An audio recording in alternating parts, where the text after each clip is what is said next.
Hi, I'm David Kaufman, voice of Jimmy Olsen in Superman the Animated Series. And we're here to catch up with some of the writers and creators from the show, hang out, ask them a few questions, find out what was going on in their mind as they were working on the show. I have a couple questions myself about Jimmy. Let's find out. Follow me.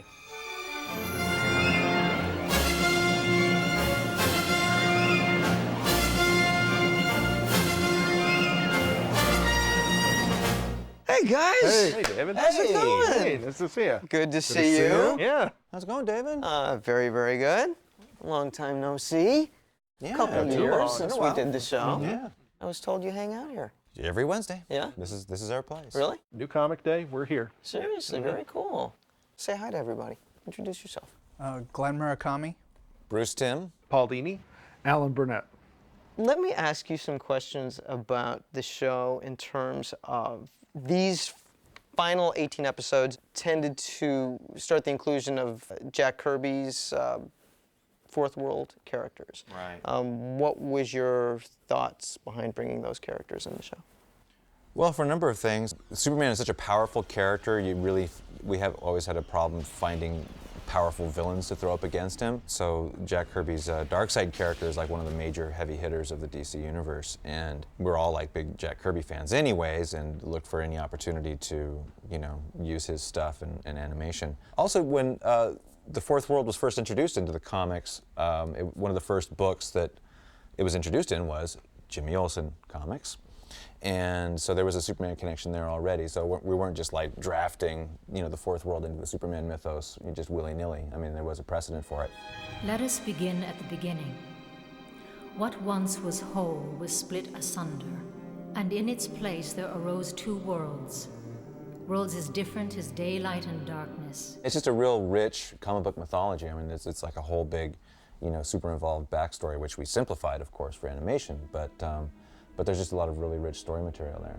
Not every hero starts off with a great cast of villains, and Supermans are kind of, they're okay, but when you bring in a character like Darkseid and the whole planet of Apocalypse, you've got all these great characters who can match him power for power, and also the idea that Darkseid is a dictator and Superman represents, freedom.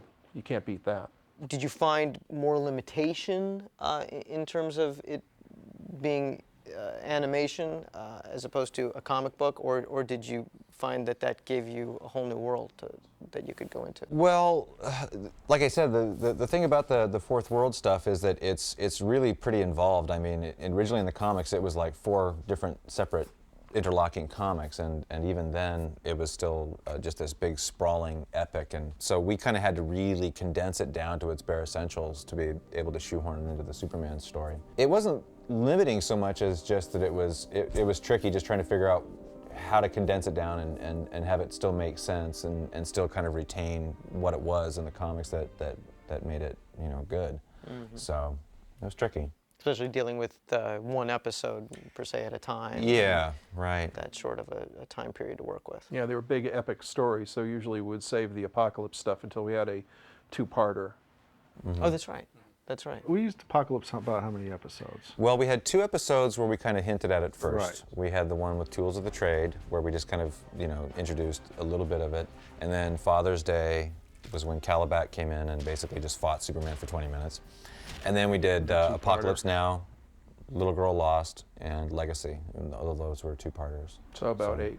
Yeah. You're a magnificent opponent, Superman. But even you must realize it's hopeless. Did you guys feel that there was like a difference in the show, like with the direction of the show when those characters were involved? Clearly. I think the show started getting a little bit darker. Glenn gives me a hard time about that. It's the stuff that we were the most into, that we felt the most connection to. I think we also felt the Kirby stuff, we can put our stamp on the show, that things that no one else had ever seen in like a Superman cartoon before. Mm-hmm. So I think that's what we really liked about it. Right. But the stories did get a little bit more, not necessarily darker, but deeper. I mean, especially after Apocalypse Now, what Superman goes through in Apocalypse Now is kind of such a horrendous thing. And from that point on, at the end of that story, Darkseid is like way up at the top of Superman's, you know, hate list. So from that point on, every time, you know, Superman ran across Darkseid or his minions, Superman like instantly gets grouchy. I mean, it's always like, it's a bad day for Superman when Darkseid and gang show up. So it's interesting to us because Superman is one of those characters, it's like you don't necessarily want to play him dark or gritty and angry and all the time, but he is kind of so inherently good that you need to kind of break that mold a little bit every now and then so that he's not just namby-pamby, you know. You have to kind of, you know, you got to kind of test him a little bit. So Darkseid was really good for that.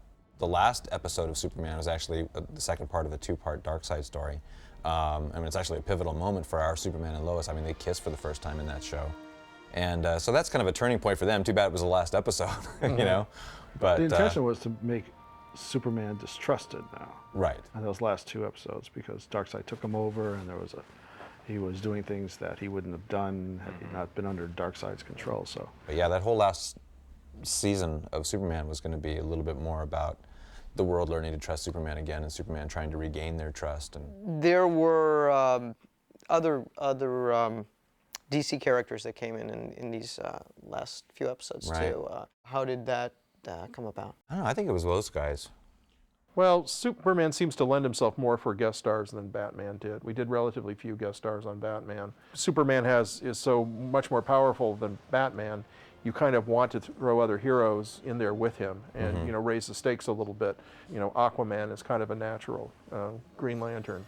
They all fit, you know, they dovetail into Superman's world, which is a much more superpowered world, whereas Batman is much more of a gritty film noir type of world. The villains there are more, you know, out of diseased minds than they are out of, you know, superpowers than anything. So the guest stars just seem a little bit more natural in Superman's world. I don't believe it. A super girl? Believe it. What about the introduction of Supergirl? Supergirl is something that we wanted to do from very early on. I know Glenn and I were really keen on doing Supergirl, and she's a big part of the mythos anyways, you know, from the comics and stuff, so we figured we'd have to get around to her eventually someday, and kind of always liked the character, and we kind of wanted to put our own spin on her. And It's just a contrast, and then having Superman having to deal with like a So it was definitely a cute, bratty kind of girl. Yeah. You know. It was definitely something you guys wanted to do, as opposed to like. oh yeah, the network didn't come to us and say, yeah, you have to put in a girl for girl viewers or whatever. No, it was something we wanted to do. So. There was just only one restriction, I think, was that she couldn't come from Krypton. They were going through a phase where they're saying the last son of Krypton, last Kryptonian. So he's the last one. Yeah, we created a sister planet called Argo, which some way referenced Argo City, which is where she was from on Krypton originally. So it was like a sister planet where I guess the Kryptonians had colonized, you know, hundreds or thousands of years before. Right. So they were very similar to the Kryptonians. Yet when Krypton blew up, their world was thrown out of orbit. And We actually kind of skated some of that stuff by. If you remember, DC actually specifically requested that her powers not be exactly like Superman's. right. They said because she's technically not Kryptonian, so you know Earth's sunlight should affect her differently. And we said, oh yeah, we'll give her some different powers. And We never did. I mean, a line here or there, maybe kryptonite doesn't affect her as quickly as it affects Superman, or she's not as strong. But, yeah. you know, that was sort of lost to time. How about the any specific episodes that you can? One of the episodes I specifically like remember? on this reel is Nighttime, which is the one where Superman assumes Batman's identity, and because Batman's missing, and so he's working with Robin to try and track him down. The city of Gotham's going a little wild because everybody thinks Batman's gone, and so he reappears as Batman and pretends to be Batman. Bob Goodman wrote that, and there's a lot of humor in it. There's one great scene where he beats up Bane, and you just love that scene. I love that scene. I like seeing Superman doing his impression of Batman. Yeah. I mean, when he's like talking to Commissioner Gordon and he's like standing, you know, ramrod stiff with his chin in the air and being all aloof. And that's a good episode. I like that one a lot. Demon Reborn was another one. Demon Reborn is another one of our Superman-Batman team-up episodes, which we did rather a number of, I suppose, once we brought Batman back. Yeah, that's one where Ra's al Ghul is like getting really, really old, and his Lazarus Pit thing isn't working anymore, so he wants to steal Superman's power to rejuvenate himself. Nice looking. Any other episodes you can remember from this batch that you were particularly proud of? I like Absolute Power. The artist did a great job on it.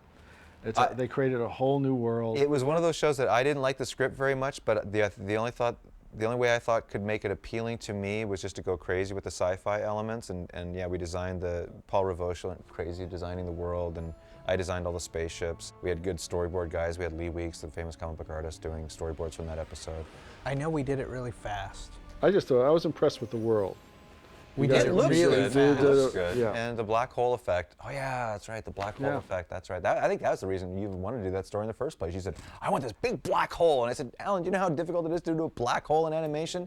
And this is before we had digital effects too. This was like, we had to do it all old school. But yeah. Production-wise, we were cranking. Yeah. I mean, Yeah, we must have been that was doing a tough Batmans one. at that same time too. Yeah. We were. Yeah. This set also has, unfortunately, some of the worst episodes we've ever done. Such as. Well, hate to say it, Superman's Pal. It's Superman's Pal. not a good show, unfortunately, I don't think. I think it's a good idea for a show, but the execution is just not there. It's like, I don't know. Whose Little big head execution? man. I Whose got too execution? Oh, you were with that one. perfect. No, you're fine. It's not your fault. It's just, no, we fell down. I had to say Well, it. you know Somebody had what? to say it. But there are people who are probably wondering about that episode. What were they thinking about this one? And It's I think somebody's it's good favorite to. episode. Probably. Yeah, maybe. Well, there's an episode on here that a lot of people also consider one of our worst episodes, Unity, and I always kind of liked it. Oh, I like that. That's a I lot of always kind fun. of liked Unity, Yeah. but people just hate that episode. Why? Because it's really weird and grotesque. one's and that? Supergirl Yeah, solo with the episode. creepy preacher guy, but he's actually an alien, and he's in Smallville, and he's got like a hive mind colony thing happening with all the people in Smallville, and they like vomit these big alien tentacles and Oh, it's stuff. gross, but it's fun. What are you gonna do? Settle it.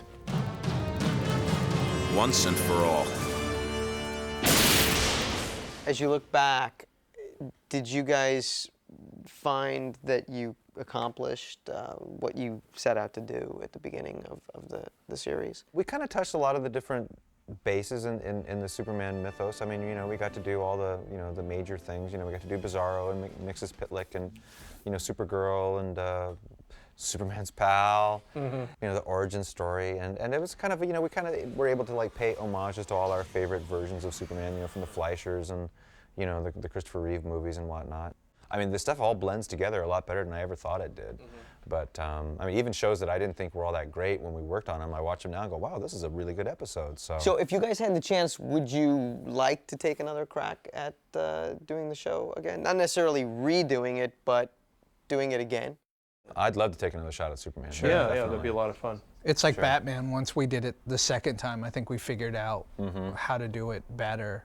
I think the same thing with Superman. We kind of worked all the bugs out. I think, not only did we figure out a little bit more who Superman and Clark were, but also some of the interpersonal dynamics between Jimmy and Lois and Perry and the Kents, and you can go back and revisit that stuff and broaden those characters a little more once you've established them and use those for potential, story material. Same with the villains, too.